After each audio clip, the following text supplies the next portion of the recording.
The glass slammed against my chest, icy liquid soaking straight through satin.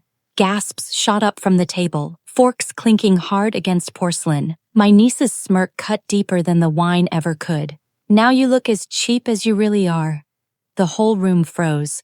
My sister let out a laugh. My mother gave a small nod, almost proud. I dabbed at the stain with the same hand I once used to tie her shoelaces when she was little. And I smiled. Small, sharp, controlled. No one noticed the difference between surrender and calculation. Family. That word used to mean safety. My sister and I once whispered secrets under blankets, pinky swears made in the dark. She was my other half. My mother used to call us her girls, and I believed her love had no limits. But unconditional always came with conditions, didn't it? Somewhere between my sister's first tantrum and my first promotion, I became the problem. Too successful, too steady, too independent. I paid for their disasters more times than I can count. Loans, repairs, tuition. My money was their cushion, my silence their comfort. And yet, on my birthday, I was nothing but their punchline. That night, while they slept smug in their own cruelty, I opened my laptop. One browser window, one login, one password. My sister's credit card, the one I had co-signed years ago when her credit was wrecked from unpaid bills. She swore she'd rebuild. She never did. And I kept paying. Out of loyalty, out of love, out of foolishness.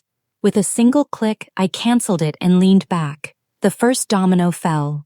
At 7:50 the next morning, her daughter woke to an empty driveway.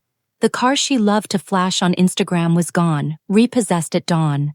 A tow truck hauling away her entitlement. The scream that followed? Pure music. And I didn't stop there.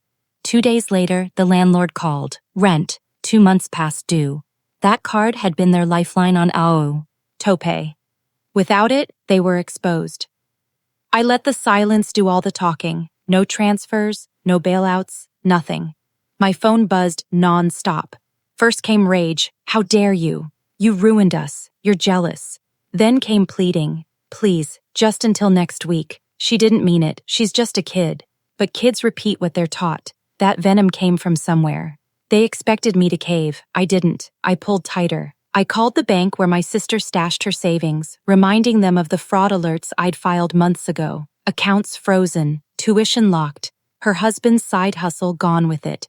Every move, measured, legal, precise.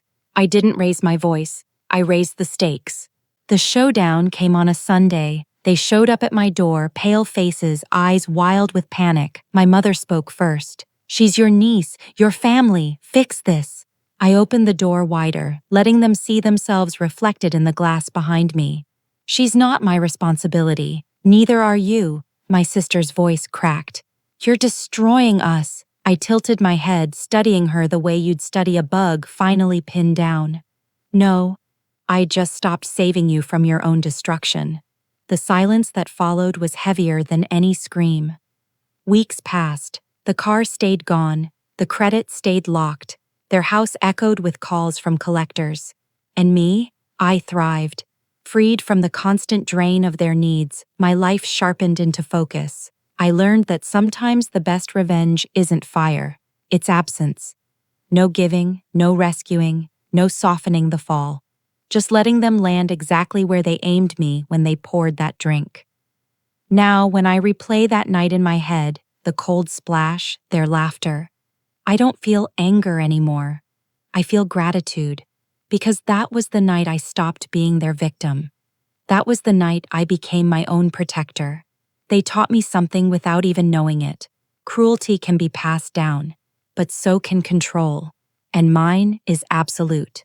I picture my niece now, scrolling through feeds filled with cars she can't drive, clothes she can't buy, vacations she can't fake. Every photo is a reminder of what she lost the moment she crossed me. And my sister? She finally knows the weight of a declined card, a locked door, a silence that doesn't break. They thought they'd humiliate me, but I don't wear humiliation. I wear patience, and patience looks good on me. The locks on my door haven't changed. No credit ties, no hidden strings, just me. My life, my rules. Because the cruelest thing I ever did wasn't cancel her card or let the car disappear into the tow yard. It was smiling in silence, and never once looking back.